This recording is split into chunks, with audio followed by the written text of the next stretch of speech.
14 اگست بنتی ہے اور میں نے عرض کی یہ بات کہ اگر مہینوں میں سن ہجری کی ترتیب پہ جائیں گے تو رمضان المبارک کے بابرکت مہینے میں 27ویں رمضان کی شب میں ہمارا یہ ملک آزاد ہوا ہے۔ شب جمعے کی رات تھی جب آزادی کا اعلان ہوا تو اگلا دن جمعے کا دن تھا اور وہ جمعۃ الوداع تھا۔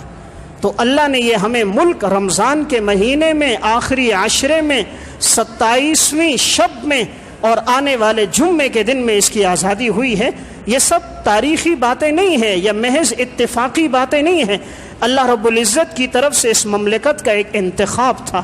اللہ نے انتخاب کر کے ہمیں یہ ملک عطا فرمایا۔ یہ ویسے آزاد نہیں ہوا، اس کے لیے بڑی قربانیاں دی گئیں۔ جس وقت یہ منشور سامنے آیا کہ ایک الگ ریاست ہونی چاہیے اور مسلمانوں میں ایک جذبہ جہاد اٹھا، اس وقت جو نعرہ لگتا تھا، جس نعرے پر ہمارا یہ ملک بنا تھا، وہ تھا پاکستان کا مقصد کیا؟ لا الہ الا اللہ۔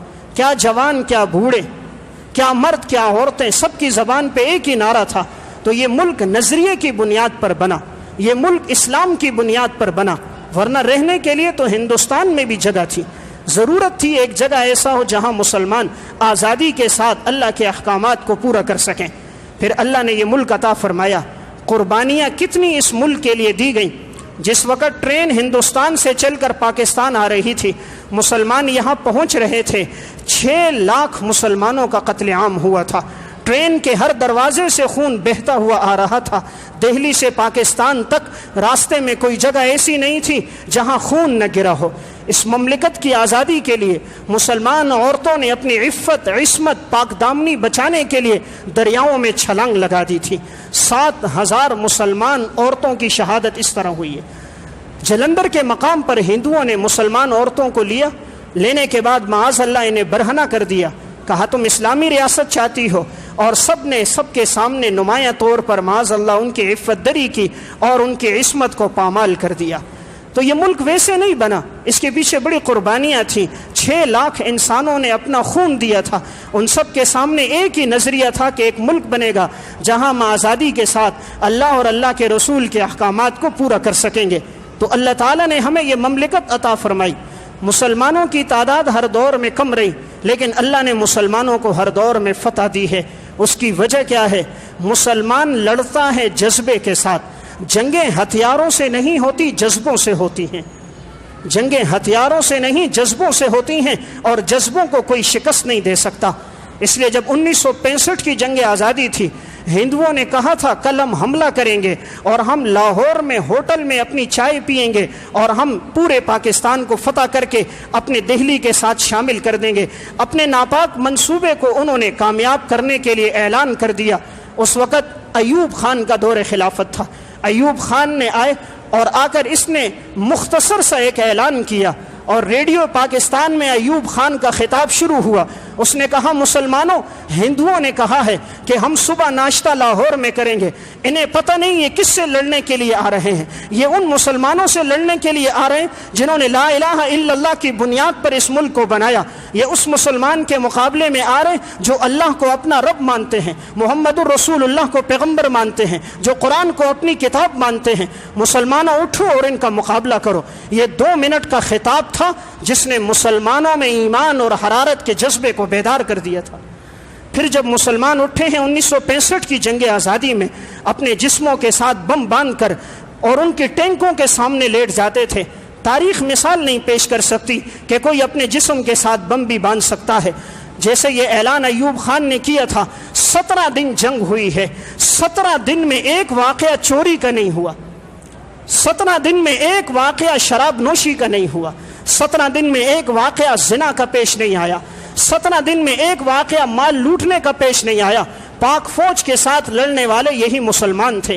کیا مرد، کیا عورتیں، کسی کے پاس کلہاڑی تھی، کسی کے پاس بیلچا تھا، کسی کے پاس کدال تھی، سب نے کہا ہم لڑیں گے اور اپنے اس مملکت کی آزادی کے لیے لڑیں گے۔ ایک ہی نعرہ لگتا تھا، پاکستان کا مطلب کیا؟ لا الہ الا اللہ۔ سب باہر نکلے ہیں۔ اس 17 دنوں کے اندر تاریخ نے وہ مثالیں دیکھیں کہ صحابہ کا دور یاد آ گیا۔ جب یہ اعلان ہوا کہ مسلمان جو فوجی ہیں، پاک فوج کے نوجوانوں کو خون کی ضرورت ہے، لاہور کے ہسپتالوں کے باہر لائنیں لگ گئیں کیا نوجوان، کیا بوڑھے، کیا مرد، سب نے اپنے آپ کو پیش کر دیا، ہمارے جسموں سے خون لو اور پاک فوج کے ان نوجوانوں کو خون دو۔ لائنیں لگ گئیں، اس دور میں سرنجیں ختم ہو گئی، آلات ختم ہو گئے، آخر خون لے کر جمع کریں تو کس طرح کریں؟ تو اس وقت انہوں نے سب کے نام لکھے، اگر ہمیں خون کی ضرورت پیش آئی تو ہم تم سب کو بلا دیں گے۔ اس وقت اعلان ہوا کہ بھئی غذا کی قلت پڑ چکی ہے، جس کے پاس گھر میں آٹا ہو، غلہ ہو، لے کر آؤ۔ ہر مسلمان گھر میں گیا، کوئی 10 کلو آٹے کی بوری لے کر آ رہا ہے، کوئی ہاتھوں میں آٹا اور غلہ لے کر آ رہا ہے۔ عورتوں نے اپنی جھولیوں میں آٹا لایا، بچوں نے اپنے ہاتھوں میں غلہ لایا، لے کر یہ لوگ پہنچے اور انہوں نے کہا کہ ہم ان نوجوانوں کی مدد کریں گے۔ 17 دن کے اندر تاریخ نے وہ مثال بتا دی، کوئی نوجوان ایسا نہیں تھا جس کے دل میں جذبہ جہاد سرشار نہ ہو۔ اللہ نے مسلمانوں کو فتح دی الحمدللہ 1965 کی جنگ آزادی میں بھی۔ تو میں بات عرض کر رہا تھا، مسلمان لڑتا ہے جذبے کے ساتھ، اللہ نے مسلمان میں ایمان کا جذبہ رکھا ہے الحمدللہ۔ ہماری پاک فوج کے اندر بھی ایمان کا جذبہ ہے، اسی لیے تو امریکہ کا جو حکمران گزرا تھا صدر بش، اس نے ایک دفعہ یہ کہا تھا اگر اسلحہ میرا ہو، فوج پاکستان کی ہو، میں ساری دنیا پہ حکمرانی کروں گا۔ اسے معلوم تھا مسلمان فوج جو ہے یہ لڑنے والی ہے، جذبات کی بنیاد پہ یہ لوگ لڑنے والے ہیں اور انہیں شکست دینا اتنا آسان نہیں ہے۔ تو الحمدللہ اللہ نے ہمیں اس دن یہ مملکت عطا فرمائی، اس دن اللہ نے ہمیں یہ ملک عطا فرمایا۔ آزادی بہت بڑی اللہ کی نعمت ہے۔ آزادی کی نعمت کشمیر کے لوگوں سے پوچھو، آزادی کی نعمت فلسطین کے لوگوں سے پوچھو، آزادی کی نعمت عراق، افغانستان، چیچنیا اور بوسنیا کے مسلمانوں سے پوچھو، آزادی کتنی بڑی نعمت ہے۔ آج آزادی ہے تو الحمدللہ ہم اللہ کی عبادت بھی کر رہے ہیں، مدارس کا نظم بھی چل رہا ہے، قال اللہ قال رسول کی دعوت بھی چل رہی ہے، یہ سب کچھ آزادی کی نعمت ہے۔ آج آزادی کی نعمت ہے، ہم نے قربانیاں بھی کی، ورنہ ہندوستان کے مسلمان گائے کی قربانی نہ کر سکے۔ ممبر کے اندر ایک ہندو فوجی آ کر اعلان کرواتا تھا کوئی گائے کی قربانی نہیں کرے گا، لیکن الحمدللہ ہم نے قربانی کا عمل بھی کیا۔ آج یہ اللہ کا شکر ہے، ملک میں جہاں سے گزرتے ہیں مسجدیں نظر آتی ہیں۔ خدا نہ خواستہ اگر یہ ملک آزاد نہ ہوتا، آج ہم ہندوستان میں ہوتے، جہاں سے گزرتے مندر نظر آتے، جہاں سے گزرتے بت نظر آتے، جہاں سے گزرتے تو ہمیں غیر اللہ کے سامنے سجدہ ہوتا نظر آتا۔ اللہ کا فضل، جس گلی سے گزرے، جس علاقے سے گزرے، جس قریے سے گزرے، اللہ اکبر کی صدا، اللہ اکبر کی صدا ہوتی ہے مسجدوں سے، اور مسلمان کی ایمانی حرارت بلند ہو جاتی۔ یہ اللہ کا فضل کہ اللہ نے ہمیں ایک آزاد ریاست عطا فرمائی۔ اس دن ہم 2 رکعت شکرانے کی نماز پڑھیں، اللہ کا شکر ادا کریں کہ ہم غلام نہیں ہیں۔ فلسطین کے لوگوں سے پوچھیں کہ آج وہ کس طرح غلامی کی زندگی میں ہیں۔ اسرائیل جیسا درندہ آتا ہے، آ کر بمباری کر دیتا ہے، تمام ہتھیار اس کے پاس موجود، فلسطین کے مسلمان غلیلوں سے لڑ رہے ہیں، غلیل میں چھوٹا سا پتھر، اوپر سے ان کے پاس لڑاکا طیارے، بم، ہر قسم کے میزائل موجود ہیں، ان کی زندگی بڑی پریشانی اور تکلیف میں ہے۔ تو اللہ نے یہ ہمیں نعمت عطا فرمائی، اس پہ ہم اللہ کا شکر ادا کریں۔ نمبر 2، اس دن کا تقاضا یہ نہیں ہے کہ اس میں موسیقی عام کی جائے، اپنے موٹر سائیکل اور اپنی گاڑیوں کے سلنسر کو کھول کر کبھی ایک گلی، ایک علاقے، ایک شہر سے گزرے، دوسروں کو پریشان کریں۔ اس دن کا تقاضا موسیقی نہیں ہے، اس دن کا تقاضا فحاشی عریانی نہیں ہے، اس دن کا تقاضا اللہ کے سامنے سر بسجود ہو کر اللہ کا شکر ادا کرنا ہے کہ اللہ نے ہمیں ایک آزاد ریاست عطا فرمائی ہے۔ اس دن کا ایک تقاضا اور بھی ہے کہ ہمیں یہ بھی یاد ہونا چاہیے کہ آج کشمیر کے نوجوان بھی غلامی کی زندگی میں ہیں، ہم ان کے لیے دعاگو بھی رہیں اور ان کے لیے جدوجہد اور کوشش بھی کریں کہ کسی طرح ان لوگوں کے لیے بھی آزادی ہو جائے، اللہ تعالیٰ انہیں بھی آزادی عطا فرما دے جیسے اللہ نے ہمیں یہ آزادی کی نعمت عطا فرمائی ہے۔ تو میں بات عرض کر رہا تھا، آج کا دن اس لحاظ سے بڑا بابرکت دن ہے کہ اس دن اللہ نے ہمیں ایک ریاست عطا فرمائی، جس ریاست میں مسلمان بڑی آزادی کے ساتھ، بڑی خوش دلی کے ساتھ اللہ کے احکامات کو پورا کر رہا ہے۔ جب 1965 کی جنگ آزادی تھی، جیسے ہی یہ اعلان ہوا تھا، مسلمان عورتیں بھی گھروں سے باہر نکل آئی تھیں، جہاں سے پاک فوج کے نوجوان گزرتے تھے وہ ان کی گاڑیوں کو چومتے تھے، گاڑیوں کے ٹائروں کو بوسہ دیتے تھے، یہ کفار کے مقابلے میں جا رہے ہیں، جہاں سے لڑنے والے گزرتے ان پر پھول نچھاور کر دیتے تھے۔ کسی علاقے میں اگر پاک فوج کا نوجوان آ جاتا، کہتے یہ وہ تھے جنہوں نے 1965 کی جنگ آزادی میں شرکت کی تھی، ہر ایک اس سے ملنے آتا، ہر ایک اس سے معانقہ کرتا تھا۔ تو اللہ نے ہمیں فوج بھی ایسی عطا فرمائی، اللہ نے ہمیں ملک بھی ایسا عطا فرمایا۔ آپ ساری دنیا پہ نظر دوڑائیں، اس وقت پوری دنیا میں 2 حصہ ایسا ہے جس پر پانی ہے، ایک حصے پر خشکی ہے، اور اس ایک حصے کی خشکی پر 7 بر اعظم ہیں۔ ان 7 بر اعظم میں ایک بر اعظم ایشیا ہے۔ ہم جو رہ رہے ہیں وہ ایشیا میں ہیں۔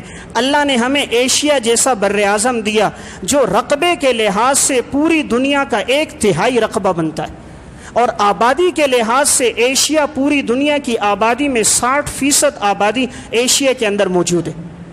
اللہ نے پھر ہمیں یہ خطہ ایسا عطا فرمایا کہ اللہ نے یہاں 4 موسم رکھے ہیں، یہاں سردی بھی ہے، گرمی بھی ہے، خزاں بھی ہے، بہار بھی ہے۔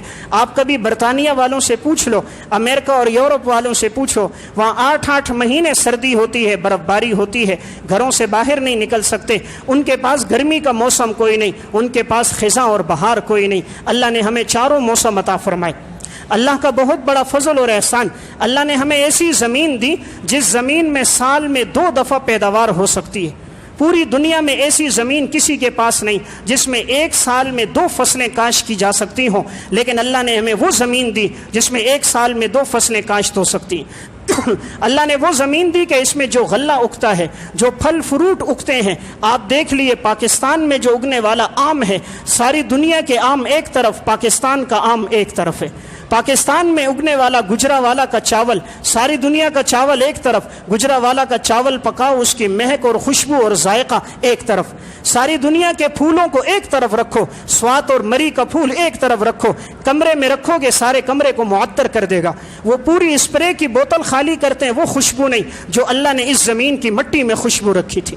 اللہ نے ہمیں معدنیات بھی عطا کی، تیل کے ذخائر اللہ نے ہمیں دیے۔ تھر جیسے علاقے میں اللہ نے ہمیں کوئلہ عطا کیا، اتنا کوئلہ ہے، اتنا کوئلہ کہ اگر اس کوئلے کو نکالا جائے، بجلی بنائی جائے، ساری دنیا کو پاکستان بجلی فراہم کر سکتا ہے۔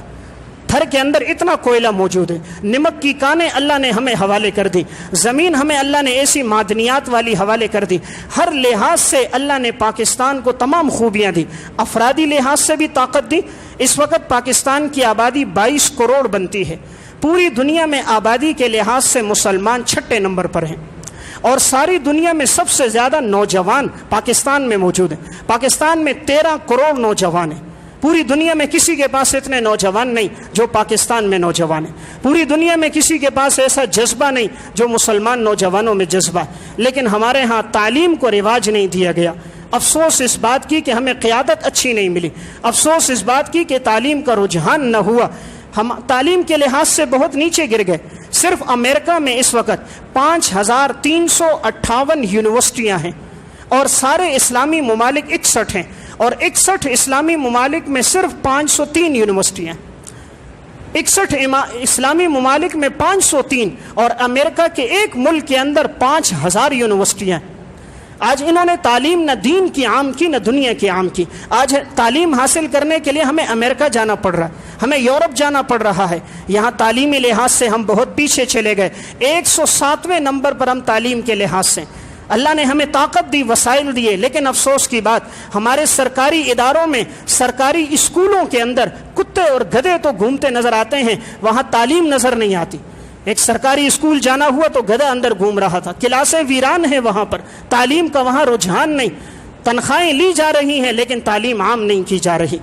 اگر تعلیم کا رواج عام ہوتا تو ہم تعلیمی لحاظ سے بھی بہت آگے بڑھ جاتے۔ اس وقت یورپ میں جو خواندگی کی شرح فیصد ہے وہ 98% ہے، بعض عیسائی ممالک میں خواندگی 100% ہے، ہمارے ملک کے اندر خواندگی 41% ہے۔ 41% خواندگی، یعنی 60% کے پاس کوئی تعلیم نہیں۔ ہمارے ہاں 45% ایسے ہیں جن کے پاس صرف پرائمری تک تعلیم ہے، اس سے آگے کوئی نہیں۔ اعلیٰ تعلیمی یافتہ صرف 11% تک ہیں، اس سے آگے تعلیم نہیں۔ ہمارے ہاں 3 کروڑ بچہ ایسا ہے جس کے پاس نہ دین کی تعلیم ہے نہ دنیا کی تعلیم ہے۔ ان کی زندگی فٹ پاتھوں پہ گزر رہی ہے، ان کی زندگی ہوٹلوں میں برتن دھوتے ہوئے، گاڑیوں کے شیشے صاف کرتے ہوئے گزر رہی ہے۔ اگر تعلیم سستی ہوتی، آج تو تعلیم کاروبار بن گئی، آج کے اسکول تو کاروبار ہیں، یہ تعلیم نہیں فراہم کر رہے، انہوں نے اپنا بزنس بنایا ہے۔ اگر یہ تعلیم عام ہوتی جس طرح ترکی میں تعلیم عام ہے، ترکی میں علاج مفت ہے، ترکی میں تعلیم عام ہے، ٹرانسپورٹ غریبوں کے لیے عام ہے، گرین کارڈ کی صورت میں ہر ایک کے لیے علاج عام ہے۔ اگر یہ سہولیات یہاں بھی ہوتی تو ہمارا ملک ترقی کی طرف چلا جاتا۔ اللہ نے ساری خوبیاں دی، سب کچھ ہمیں عطا کیا۔ آج 70 سال میں بھی اگر ہم پریشان ہیں، ہمیں قیادت اچھی نہیں ملی، ہمیں حکمران اچھے نہ ملے۔ جو آیا اس نے اپنے لیے سوچا، اپنی اولادوں کے لیے سوچا، جو آیا اس نے اپنی بینک بھرے، اپنے گھوڑوں کو تو انہوں نے کھلایا اچھے سے اچھا، اور مسلمان کے بچے خودکشی کرنے پر مجبور ہو گئے۔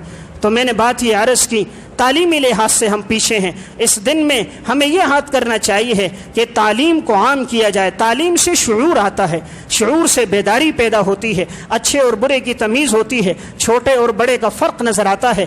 تو اس دن تعلیم کے رواج کو عام رکھا جائے۔ اور آخری ایک گزارش عرض کروں گا، اس دن کا ہم سے یہ بھی ایک بہت بڑا تقاضا ہے کہ یہ مملکت جو بنی ہے وہ لا الہ الا اللہ کی بنیاد پر بنی۔ جہاں بھی نعرہ لگتا تھا وہ یہی تھا، پاکستان کا مطلب کیا؟ لا الہ الا اللہ۔ تو یہ اس بنیاد پہ بنا، ہمیں اس کے لیے بھی کوشش ہو کہ یہی مملکت میں یہی نظام نافذ ہو، اللہ اور اللہ کے رسول کے احکامات کا نظام ہو، تو زندگی میں سکون بھی آئے گا، زندگی میں اطمینان بھی آئے گا۔ خلفائے راشدین نے اسی نظام کو لایا تو امن اور اطمینان آ گیا۔ آج مسلمان بھی اس نظام کو لائے تو امن اور اطمینان آئے گا۔ اور اپنی نسلوں کو ہم یہ واقعات بھی سنائیں، جدوجہد اور قربانی بھی یہ بتائیں کہ یہ مملکت ویسے نہیں آزاد ہوئی، تاکہ نوجوان نسلوں کے اندر جذبہ جہاد بھی بیدار ہو، نوجوان نسلوں کے اندر 14 اگست بنتی ہے۔